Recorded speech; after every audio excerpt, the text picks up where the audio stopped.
भारताचे पंतप्रधान नरेंद्र मोदी यांनी आवाहन केल्याप्रमाणे दिनांक 22 मार्च रोजी संपूर्ण कारंजा शहर हे कडकडीत बंद होते। जनता कर्फ्यू हा 100% यशस्वी झाला असे निदर्शनास आले। जनता कर्फ्यू 100% यशस्वी करण्यासाठी संपूर्ण कारंजा येथील नागरिकांनी आपला उत्स्फूर्त प्रतिसाद दर्शविला। त्याचप्रमाणे हा बंद यशस्वीरित्या पार पाडण्यासाठी पोलीस प्रशासनाचा सुद्धा सिंहाचा वाटा आहे। उपजिल्हा रुग्णालय कारंजा येथे सुद्धा पुणे व मुंबईवरून येणाऱ्या नागरिकांची तपासणी करण्यात आली। यासाठी एक वेगळा कक्ष उपजिल्हा रुग्णालय कारंजा येथे नेमण्यात आला होता।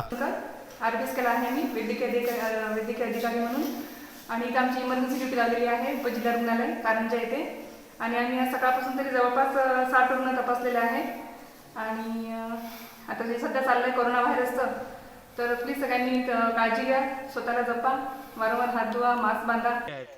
विदर्भ न्यूज अक्षय लोटे, वाशिम।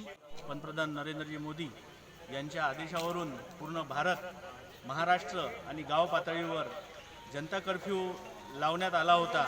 हा जनता कर्फ्यू 100% यशस्वी झालेला आहे। सायंकाळी 5 वाजता सर्व कारंजातील जनतेने आपापल्या घरासमोर उभे राहून घंटानाद व टाळ्यांचा गडगडाट करून प्रशासनाचे आभार मानले। विदर्भ न्यूज करिता कारंजा लाड येथून अक्षय लोटे यांचा वृत्तांत।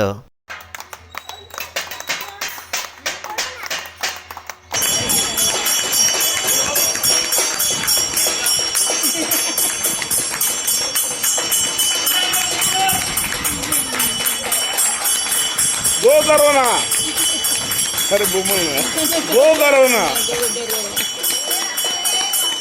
आता वेदन म्हणायचं आहे, गो करो ना।